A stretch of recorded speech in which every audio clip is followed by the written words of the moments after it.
Olá a todos, bem-vindos ao 11º episódio do Negócio Mistério. Eu sou Humberto Ferreira, tenho aqui comigo o Vasco Sousa. Olá Vasco. Olá Humberto. Estás bom? Sim, sim. Pronto para subir à área? Vamos lá. Controlar de peito e rematar de trivela e bater de tafarel? É verdade. Kenneth Anderson, uma lenda do futebol sueco. É hoje o nosso ilustre nome que vamos trazer no Negócio Mistério. E foi algo surpreendente. Primeiro o contexto, estamos a falar do Mundial 94. Daí eu estar equipado a Roberto Baggio. Exatamente. Era uma seleção sueca de grande qualidade, que tinha sido semifinalista no europeu anterior, organizado Caseiro. em casa, mas tinha vindo também no Mundial em 90, em que tinha perdido todos os jogos na fase de grupos.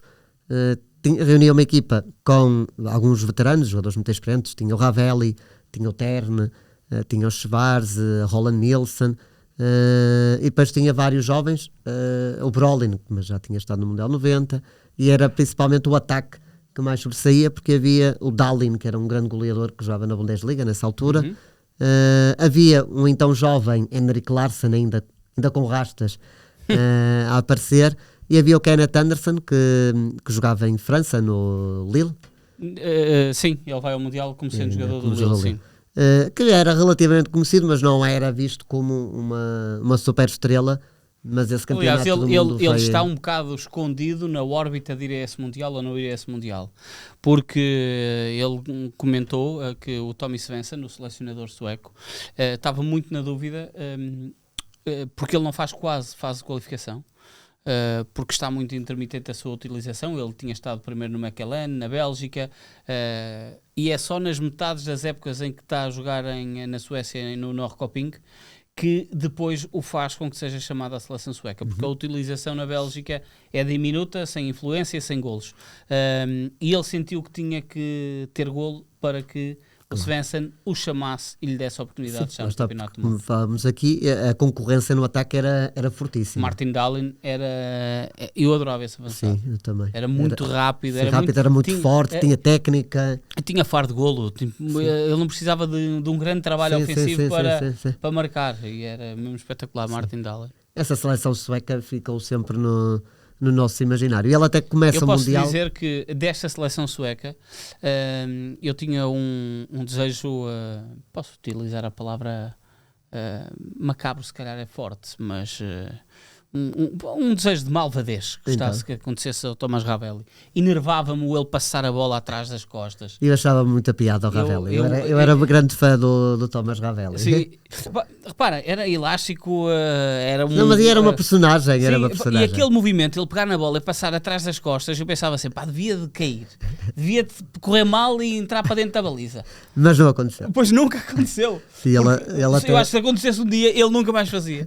Não, mas eu era fã do Ravelli, é o primeiro guarda-redes sueco que eu tenho memória, e ele até jogou, não sei se jogou a carreira toda, mas quase toda a carreira no Gotemburgo, que na altura era uma equipa que até ia à Liga dos Campeões, que defrontar várias vezes o Porto, por exemplo, e era muito bom guarda-redes. Essa equipa era, desde a baliza ao ataque, era espetacular. Tinha Patrick Anderson, sim, na defesa que não estava a aparecer, o Bjorklund.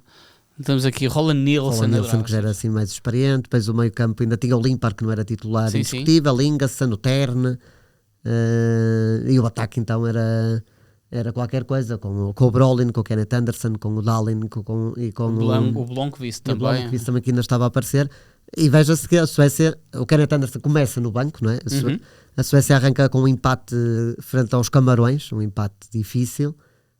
Colocou até algumas dúvidas sobre o rendimento da Suécia nesse Mundial, mas a partir daí Kenneth Anderson ganha a titularidade e a Suécia joga durante praticamente todo o Mundial, ou mesmo todo, com Brolin, Dahlin e Kenneth Anderson. Ou seja, joga deliberadamente ao ataque. 4-3-3. É isso. E o próprio Kenneth Anderson joga numa posição, ele é o ponta de lança, ponto final, não é? Mas explora muito as alas, ele é muito solicitado para as costas da defesa normalmente, porque o movimento costumava aparecer neste caso, imaginemos da esquerda para a direita ou da direita para a esquerda, e ele aparecia nas costas do central, e depois das duas ou tentava finalizar ou tentava servir o colega que depois Até porque aparecia. a ideia, quando se vê a figura do Kenneth Anderson, era muito alto e era a ideia do tradicional avançado nórdico que está Alto o e tosco. pinheiro quase, E alto e tosco, era a expressão Exato, do é alto isso. e tosco. que só está lá para marcar de cabeça ou dar luta, mas o Kenneth Anderson também sabia jogar nas alas. Aliás, o gol que ele marca, tu falaste logo a abrir, ao Brasil, mostra que de tosco ele não tinha nada, ele marca um golaço, É um golaço, é um golaço. ao Brasil. É assim, com as devidas comparações, há 2 golos que me fazem recordar, sempre que eu vejo esse golo me fazem recordar. Um deles o lado completamente oposto, muito melhor, atenção, muito melhor, mas no sentido da finalização de ângulo apertado, que é o Marco Van Basten no Mundial de 88, Certo. no Europeu de 88, Mas perdão. melhor, sim. E depois Jardel na Luz, em que controla a bola com o peito e depois mata também de primeira. de Ao primeira. ângulo, sim. E ele controla a bola com o peito a ganhar a frente ao Mauro Silva e depois coloca a bola de trivela para o ângulo mais distante do Taffarel. E estamos a falar no final da fase de grupos. Sim. A Suécia fica em segundo. Aliás, se a Suécia ganhasse esse jogo, até ganhava o grupo. O grupo. E esteve em vantagem, mas depois o Romário empatou a partida. Eu tenho até uma memória desse jogo, que eu tenho a ideia que a Suécia, no cômputo dos 90 minutos, e se calhar ainda mais na primeira parte, quando estava a ganhar, podia até ter feito um segundo golo e se calhar podia ter ganho o jogo. Depois segue-se a Arábia Saudita, que foi uma sensação nesse Mundial, era o primeiro Mundial dos Sauditas, e ele marca 2 golos. E eu lembro perfeitamente de um festejo, pronto, isto só mesmo para quem está a ver o vídeo, em que ele punha assim os 2 dedos, um de cada lado, de cada mão, e depois encostado às orelhas, e depois vinha para baixo. Era assim que ele festejava os golos. Ele marca 2 golos à Arábia Saudita, Sim. que leva a Suécia até aos quartos de final. E uma assistência, 2 golos e uma Ou assistência. seja, foi o homem do jogo.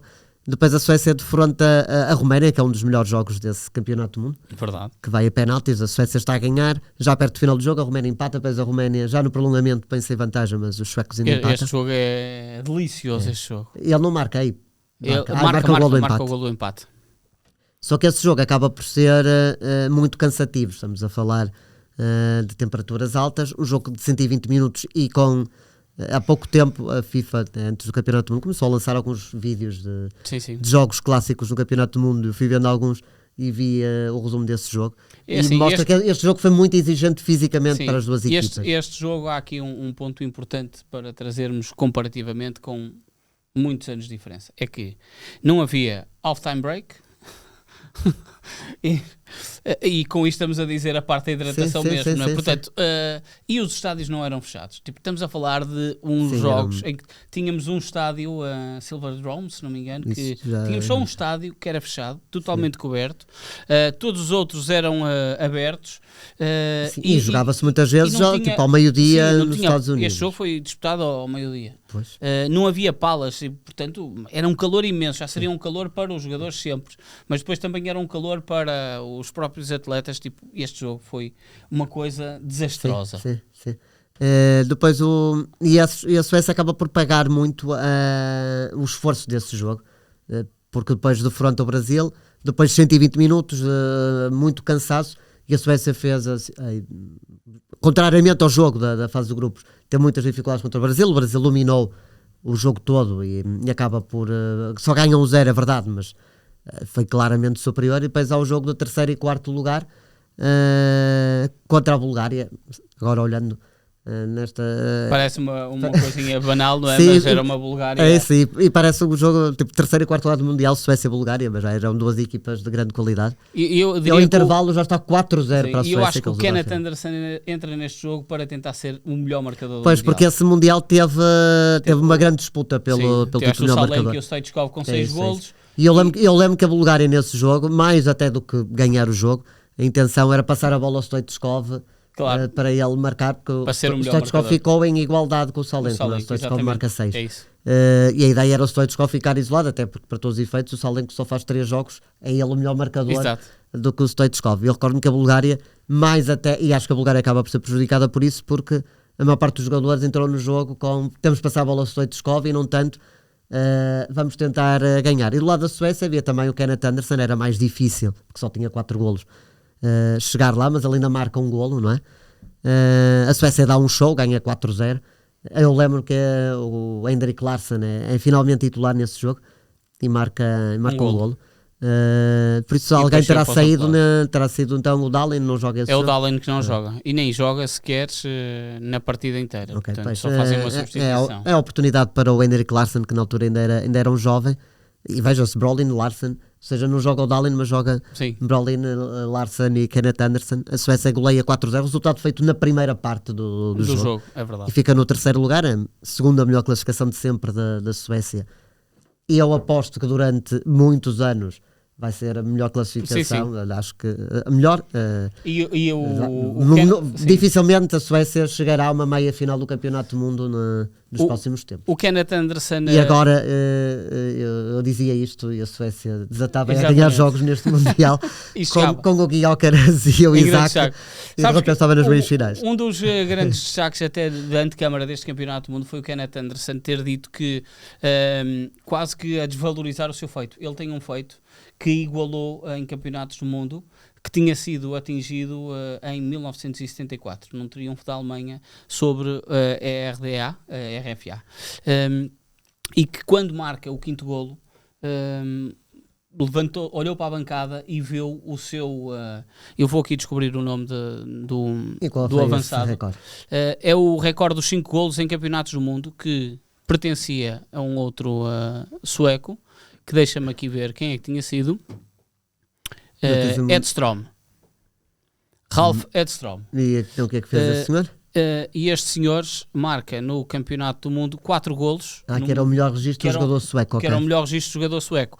E o Kenneth Anderson, ao fazer o quinto golo contra a Bulgária, olhou para a bancada e viu o Edström, que é, no fundo, o seu grande ídolo. E ele diz que viu jogar Maradona, viu jogar, que era uma das grandes referências, mas quando marcou aquele golo, a única pessoa que ele olhou foi: eu quebrei o recorde de Edström, que tinha 4 golos no Mundial de 74. Agora num jeito se calhar mais ponderado, ele disse qualquer coisa como que se tivesse sido mais realista quando era criança, teria entendido o quão difícil era atingir o que atingiu. Se tivesse sido mais inteligente, depois do Mundial 94 tinha parado ali. Mas era ingênuo. E portanto mas ainda bem que não parou, porque ele era um bom avançado. Mas é muito engraçado perceber tipo, esta dimensão quase humana. E eu por acaso já nem não sabia que era o melhor registro de um jogador sueco. E ele na antecâmara deste Campeonato do Mundo quase que deseja, que é aquela história de que os recordes existem para ser quebrados, que não se importa que isso possa acontecer com algum jogador sueco nestes novos tempos, porque a Suécia, desde essa altura, que depois tem tido registros até relativamente banais, olhando para essa dimensão de um terceiro lugar. Nos últimos tempos, ainda chegou em 2018 aos quartos de final, mas não era uma Suécia que encantasse como a de 94. O Kenneth Anderson, depois de fazer um grande campeonato do mundo... Só para concluir esta ideia quase de realismo dele, olhando a esta distância, ele diz que não parou naquela altura porque achava que o que tinham feito em 94 tinha sido tão mágico que em 98 ia ser melhor. Só que não, porque a Suécia... Nem se qualificou. A Suécia falha logo o Euro 96, foi uma enorme surpresa, e depois falha o Mundial 98. O Mundial 98. Aliás, eu acho que começa aí... começa aí durante alguns anos dizia-se uma equipe europeia que ficava no terceiro lugar no Mundial falhava o seguinte, porque acontece com a Suécia, depois é 98 em 98 a Croácia, mas a Croácia ainda vai ao Mundial, falha o Euro 2000. Depois é a Turquia, que falha quer o Euro 2004, quer o Mundial. E depois é Portugal, 2006. Portugal é quarto, depois é a Alemanha. Depois e a partir da Alemanha é que as coisas... Mas houve ali... Não houve aí nenhuma teoria, então. Não, mas houve... Ela que se falar em 3 mundiais consecutivos e com... Tirando pronto, e mesmo a Croácia, não eram 3 equipas candidatas ao título que brilham no Mundial, mas que depois não têm continuidade e nem sequer vão ao europeu seguinte. Quanto ao nosso avançado Kenneth Anderson, depois disto, saiu do Lille e foi para o Cannes. Ficou em França e desceu divisão. Incrível! Não faz sentido nenhum. O jogador que marca 5 golos no Campeonato do Mundo, troca um clube, mas já não me recordo se o Lille na altura era também assim forte como é atualmente. Provavelmente não, mas trocar o Lille pelo Cannes, que não ficou a ganhar nada, não é? E os resultados no sim, eu recordo-me dele em Itália, no Bolonha. Bastante, no Bolonha, bastante mesmo. E ele ainda vai ao Euro 2000, que é quando a Suécia regressa a uma fase final. Já não é, acho que não tenho ideia dele ser titular, é uma seleção sueca já em renovação. Sim, sim. E que tem o Henrik Larsson como estrela, mas o Larsson chega a esse Mundial depois de uma época muito difícil, porque ele chegou a partir a perna pelo Celtic Glasgow, não chega nas melhores condições. O Kenneth Anderson estava ali no fundo para passar o testemunho da grande geração de 94 para uma equipa da Suécia que depois tem também o Ibrahimovic, que durante alguns anos faz até algumas campanhas interessantes, principalmente até no Mundial 2002 eliminar a Argentina e chega à fase a eliminar. No Euro 2004 chega aos quartos de final e elimina pela Holanda nos penaltis e não perde nenhum jogo, joga muito bem. E no Mundial 2006 ainda volta a chegar à fase a eliminar. Ou seja, ele faz aqui a ponte entre uma grande geração da década de 90 e uma seleção que não foi tão boa como a outra, mas também foi apresentando alguns resultados respeitáveis lá. Mas era um grande avançado. Eu adorava este avançado. Kenneth Anderson, ainda bem que o trouxemos neste negócio mistério. Estaremos de regresso dentro de dias para um novo episódio e uma nova estrela que não atingiu o estrelato que achava que ia atingir. Mas isso são outras histórias. Obrigado, Vasco. Até à próxima.